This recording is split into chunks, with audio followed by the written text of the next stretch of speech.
Você é uma lenda do jornalismo e que consegue transmitir isso com muita leveza. Isso que é mais curioso. Matheus, eu procuro não pensar em ser ou não uma lenda, eu procuro em prestar um bom serviço ao país, através do bom jornalismo, né? Eu poucas vezes paro para pensar tudo que eu já fiz. Eu sei que é uma carreira muito longa, mas eu penso sempre, eu mentalizo a próxima matéria e procuro acompanhar, estar em sintonia com as mudanças da sociedade. É um momento muito especial da minha carreira, onde eu sinto um enorme reconhecimento, como se tudo aquilo que eu tivesse plantado durante anos tenha atingido um grau de reconhecimento muito gratificante.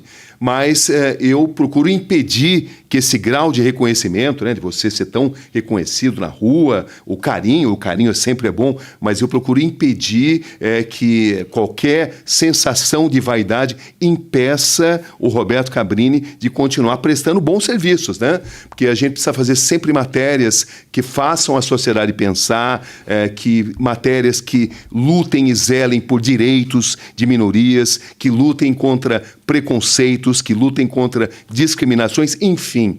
O jornalismo só vale a pena se ele prestar algum tipo de serviço para a sociedade. Claro, não há circo sem bilheteria, todos nós lutamos por audiência, é o que move o circo da comunicação. Isso faz parte. Mas eu cheguei a um momento na minha carreira onde só lutar por audiência não vale mais a pena, não me satisfaz. É preciso prestar algum tipo de serviço, principalmente num momento tão difícil que o Brasil atravessa, um momento de polarização, um momento de partidarização, um momento de ideologização. Então, eu em cada matéria, antes de tudo, procuro fazer com que as pessoas pensem, reflitam. O bom jornalismo e o bom jornalista não é aquele que exerce um ato de convencimento. Eu não estou aqui para fazer campanha para que as pessoas pensem como eu penso. Eu estou aqui para trazer ingredientes para que as pessoas possam tomar melhores decisões, mesmo que, eventualmente, essas decisões não estejam em correspondência com aquilo que eu penso. Eu acho que esse é o bom jornalismo. O bom jornalismo é aquele que faz pensar, que faz a sociedade, de alguma forma, avançar. Tem um ponto, e que aí eu acho que é onde está a minha confusão completa, ali quando ainda no começo da carreira, eu me lembro que eu te vi pessoalmente e a sua forma de atender e tratar as pessoas é algo genial, porque obviamente você tem uma abordagem, mas muito carinhosa. Então a gente fez a foto e etc. Ali minha admiração já aumenta. Agora tem algo que eu preciso te falar, que assim, eu sempre te admirei muito pelas matérias, pelas grandes reportagens, pela investigação. Mas tem algo que eu preciso te falar publicamente, que para mim é a minha Então hoje eu vou admiração. arrancar uma confissão e não vou nem precisar fazer pergunta. É verdade. É que conhecer os frutos que a árvore dá diz muito sobre a pessoa. E eu, te admirando num lugar talvez de uma distância enorme, quando eu conheci a Gabi, foi algo impressionante, porque você começa a entender por que todas as pessoas amam tanto e admiram tanto o Roberto Cabrini. São valores, são princípios, são ideais, vai muito além, talvez, daquilo que as pessoas enxergam numa televisão ou escutam no rádio. Aí eu realmente, eu não sei nem explicar o quanto eu olhei, porque nos bastidores é que você sabe quem é a pessoa de verdade. A gente sabe que existem grandes nomes, grandes profissionais que na vida, fora da câmera ou fora da área de atuação, talvez aquilo não seja tão inspirador. E você é inspirador olhando todo esse legado também de um outro lado, de uma outra face, de algo que você é tão reservado também em manter ao longo dessa sua jornada na vida pública e na televisão. Matheus, eu acho que a gente precisa viver aquilo que a gente prega. Eu procuro fazer isso. Você falou uma palavra que para mim é fundamental: princípios.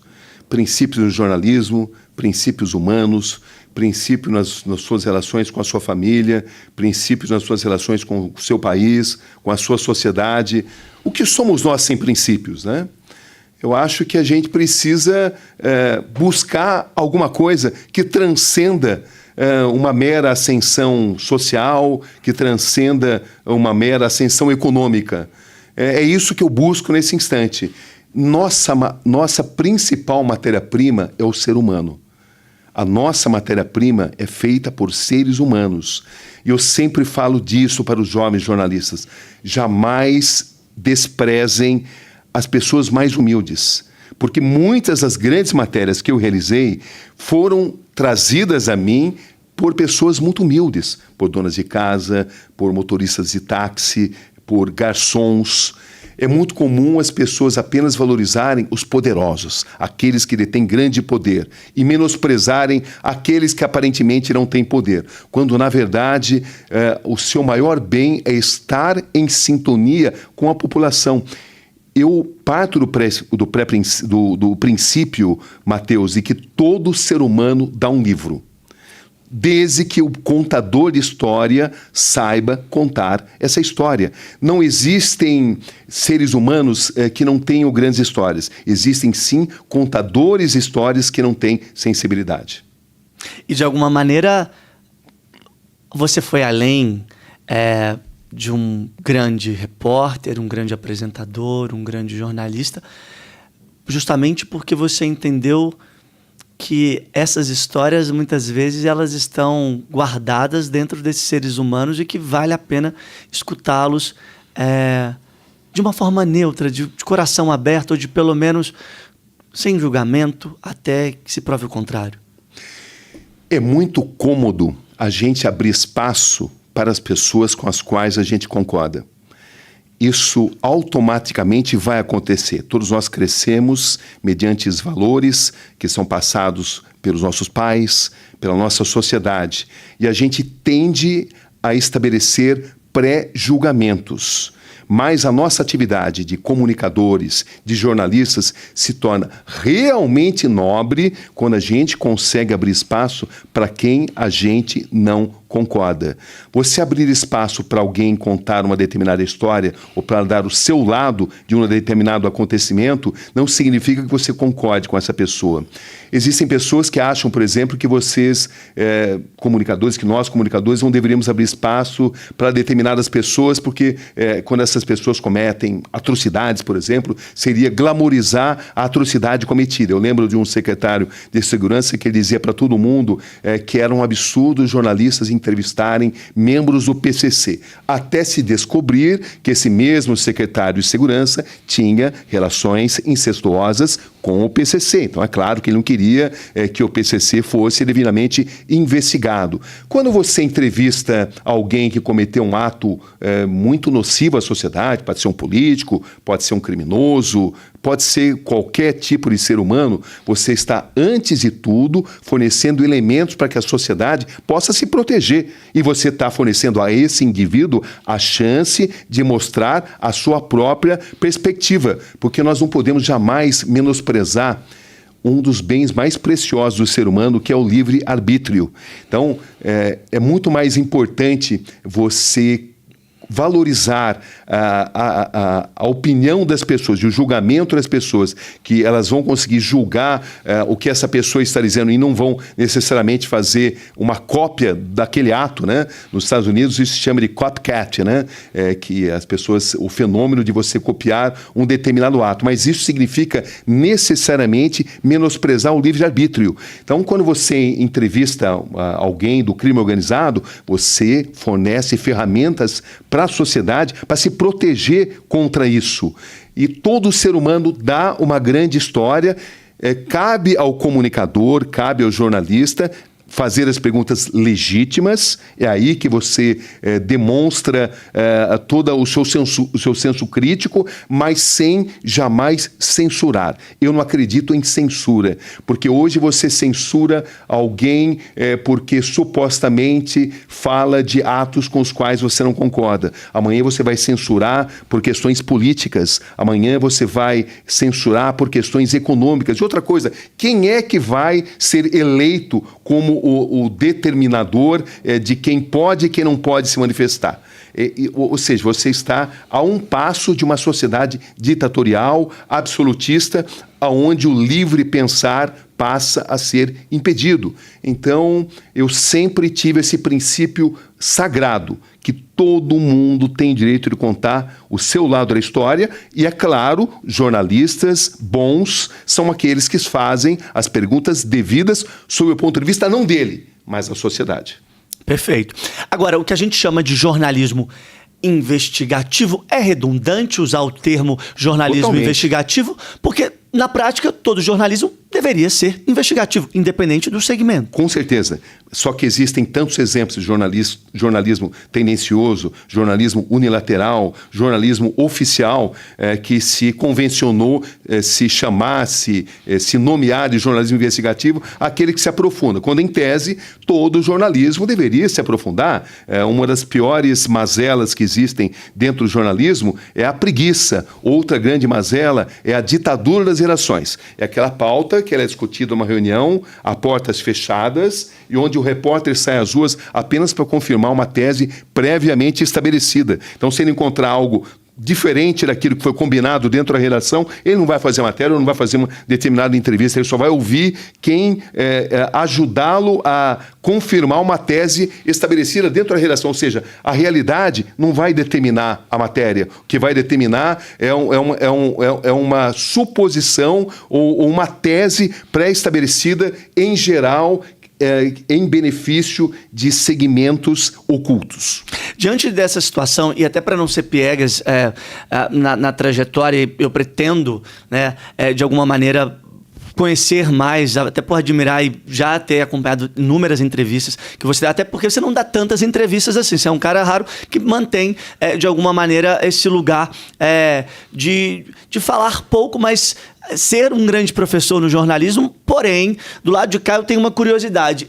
Com base nesse jornalismo investigativo, né, nessa prática de ir atrás dos fatos, em algum momento algum poderoso, algum grande nome te desafiou, te colocou em xeque com algo que você até ali não queria aprofundar e você precisou ir atrás, precisou investigar, não pelo ímpeto apenas da profissão, porque às vezes a profissão ela também toma o lugar do humano, mas que você falou assim, não tem como, eu preciso ir atrás disso porque essa pessoa, esse poderoso, essa pessoa influente me desafiou.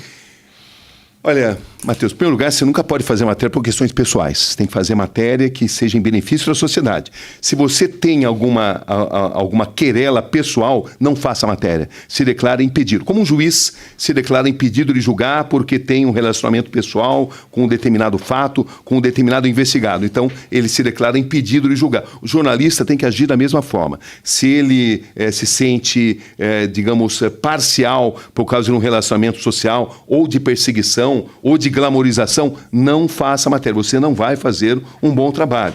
Mas eu diria para você que a pior forma de censura, e censura existem várias, né? Tem a censura governamental, tem a censura econômica, a censura do patrocinador, e políticos é o que mais acontece. Você falou aí, você entrevista ou investiga um determinado político porque ele está prejudicando toda uma sociedade, e a primeira coisa que ele faz é ligar para o seu diretor, ligar para o presidente da emissora, muitas vezes fazer pressão, vai ligar para o seu patrocinador. Eu já vi tudo isso, mas isso aqui não acontece só no Brasil. Isso acontece nas maiores democracias do mundo, acontece nos Estados Unidos, que tem uma democracia bastante oxigenada, como acontece também nas ditaduras. Não existe jornalismo totalmente livre. Nós estamos inseridos em contextos econômicos, em contextos geopolíticos, e não tem como fugir disso. Mas, Matheus, é preciso resistir.